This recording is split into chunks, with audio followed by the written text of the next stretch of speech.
पूर्व सीपीएस व कांग्रेस विधायक रहे कांगड़ा ज्वाली के नीरज भारती 30 जून मंगलवार तक पुलिस रिमांड में रहेंगे। सीआईडी ने शुक्रवार को नीरज भारती को गिरफ्तार किया था, जिसके बाद आज एसीजेएम सिद्धार्थ सरपाल के समक्ष पेश किया गया, जहां दोनों पक्षों की सुनवाई के बाद अदालत ने नीरज भारती को 30 जून मंगलवार तक पुलिस रिमांड में भेज दिया है। इससे पहले सीआईडी भारती से पूछताछ के लिए 7 दिन का रिमांड मांग रही थी। बचाव पक्ष के वकील अजय कोचर ने दलील दी कि नीरज भारती कोई अपराधी नहीं है। नीरज भारती की पोस्ट से सेना का मनोबल कैसे गिरेगा? इससे सरकार के खिलाफ सेना कैसे हो सकती है? बिहार चुनाव से जवानों को जोड़ने वाली फेसबुक पोस्ट देशद्रोह कैसे हो सकती है? लोकतंत्र में अभिव्यक्ति की आजादी पर इस तरह से बंदिश नहीं लगाई जा सकती। आईटी के मामले को राजनीतिक मामला बनाकर इनको जानबूझकर फंसाने की कोशिश की गई है। वहीं नीरज भारती ने कहा कि मोदी सरकार में लोकतंत्र खतरे में है, उसको बचाने की लड़ाई है। देश में बोलने की आजादी भी छीनी जा रही है। वे सैद्धांतिक लड़ाई लड़ रहे हैं, जिसको आगे भी जारी रखेंगे। उधर नीरज भारती की पत्नी ने कहा कि वे अपने पति के साथ हैं। जब से भाजपा सरकार केंद्र में आई है, सीमाओं पर सैनिक शहीद हो रहे हैं। ऐसे में कोई सवाल भी न पूछे। सवाल पूछने वालों पर देशद्रोह के मुकदमे दर्ज हो रहे हैं। ये लड़ाई जारी रहेगी। हिमाचल प्रदेश के विश्वसनीय ज्वेलर भूषण ज्वेलर्स सोलन। मामला हमने सरकार के खिलाफ संवैधानिक तरीके से लड़ाई लड़ रहे हैं और आगे भी जारी रहेगी लड़ाई। सर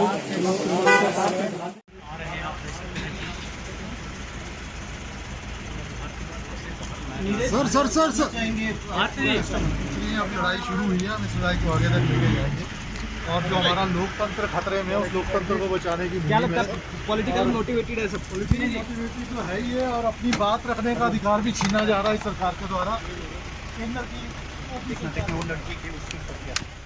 ऐसा है कि उसमें नीरज भारती वाले केस में पुलिस वालों ने एप्लीकेशन दी थी कि हमें 7 दिन का रिमांड दिया जाए।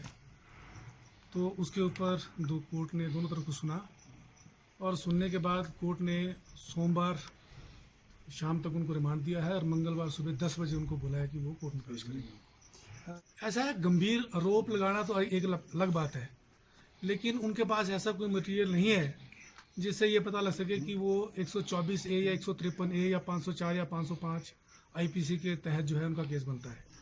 मंशा ये पॉलिटिकली मोटिवेटेड केस है, जैसा हमने कोर्ट में बताया है कि पॉलिटिकली मोटिवेटेड केस है। अगर उसकी लैंग्वेज पढ़ी जाए, क्योंकि उन्होंने 5 पोस्ट के ऊपर इन्होंने अपना एलिगेशन लगाए हैं, इन्होंने पाँच पोस्ट इन्होंने बोला है कि फेसबुक की है, वो उसका अपना एक विचार है। उसने ऐसा नहीं बोला कि ये फैक्ट है, उसने अपने बोला है कि मुझे लगता है, मुझे यकीन है कि ऐसा हो सकता है। तो वो गलत इंटरप्रेट करके उन्होंने जो है 124 ए के तहत जो है केस को दर्ज किया है, जिसके लिए हमने कोर्ट में आर्गूमेंट भी किए हैं और कोर्ट ने हमारे आर्गूमेंट सुनने के बाद उनका 7 दिन का जो रिमांड था उसको कटेल करके जो है उसको 2 दिन का रिमांड जो है बेसिकली कल और परसों का देके उन्होंने बोला है कि सोमवार शाम तक का रिमांड है और मंगलवार सुबह को आपको। पॉलिटिकली मोटिवेटेड है, साफ जाहिर है कि सरकार की मंशा इसके पीछे क्या है। हमारी आवाज़ दबाने की कोशिश की जा रही है, क्योंकि इसमें कोई गलत नहीं है। ये हमारा राइट है कि हम सरकार से सवाल पूछें, क्यों हमारे जवान मारे गए, क्यों हमारे वीर जवानों की शहादत पे हम क्यों चुप्पी रखें, क्यों हम उसके बारे में ना पूछें। तो मेरे हस्बैंड मिस्टर नीरज भारती ने उन सारी बातों के सवाल पूछे हैं जो शायद कहीं ना कहीं सरकार को चुभे हैं, और उस चुभन के पीछे यही मानसिकता है कि उन्होंने उनको अब पुलिस कस्टडी में डाला है। और मैं पूरा सपोर्ट करती हूँ उनका, और कभी भी अपनी बात कहने से पीछे नहीं हटेंगे। अभी भी हम अपने जो स्टेटमेंट्स हैं उनके साथ स्टैंड करते हैं और ये लड़ाई जारी रखेंगे और आम आदमी की आवाज़ को ऐसे दबने नहीं देंगे, और अपनी जो हमारी सैनिकों की शहादत है उसको भी ऐसे व्यर्थ नहीं जाने देंगे। सलाम उन शहीदों को और सलाम हमारे दी। देखिए, देशद्रोह का मामला तब आप कह सकते हैं कि मान लो क्योंकि सरकार अभी सत्ता में है बीजेपी की, तो वो कुछ भी एलिगेशंस लगा सकती है, पर सेडेशन के चार्जेस तब होते हैं कि जब आपने कोई बहुत क्रूशल कुछ क्राइम किया हो, कोई हीनियस क्राइम किया हो, आपने कोई बहुत इंपॉर्टेंट पीस ऑफ इन्फॉर्मेशन अपनी जा करके दूसरी गवर्नमेंट को दे दी हो, या जैसे हमने चाइना को दी होती। ऐसा कुछ है नहीं। आप सब जानते हैं कि उन्होंने एक बहुत साफ स्पष्ट सवाल पूछे 2-4, और सवाल यही थे कि जब भी बीजेपी की सरकार आती है, क्यों हमारे बॉर्डर्स पे एक अफरा तफरी का माहौल हो जाता है, क्यों हमेशा ऐसा बीजेपी की सरकार के तहत ही होता है। और हमेशा जब इलेक्शंस आने वाले होते हैं, चाहे वो पुलवामा का अटैक हो या फिर अब गलवान जैसी शांत वैली जहाँ पिछले 30-40 सालों से कुछ नहीं हुआ था, अचानक से वहाँ इतनी हड़बड़ी का माहौल है, तो ऐसा क्यों है? तो हम ऑब्वियसली अपनी सरकार की नीतियों को क्वेश्चन कर सकते हैं, और हमने इसी के तहत उनसे क्वेश्चन किया था कि एक तरफ सरकार कह रही थी कि कुछ नहीं हुआ है, कोई झड़प नहीं हुई है, तो हमारे 20 सोल्जर्स की जो शहादत है उसको हम व्यर्थ कैसे जाने दें? उसका जवाब सरकार को देना पड़ेगा।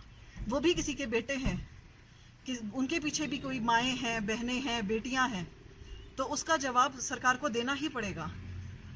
चाहे वो पुलवामा अटैक हो, चाहे ये वाला अटैक हो, तो इसके बारे में प्रश्न पूछना हमारा मौलिक अधिकार है, और हम किसी भी तरीके से अपने मौलिक अधिकारों का उनका हनन नहीं होने देंगे और उनके लिए अपनी लड़ाई जारी रखेंगे। You stand by him.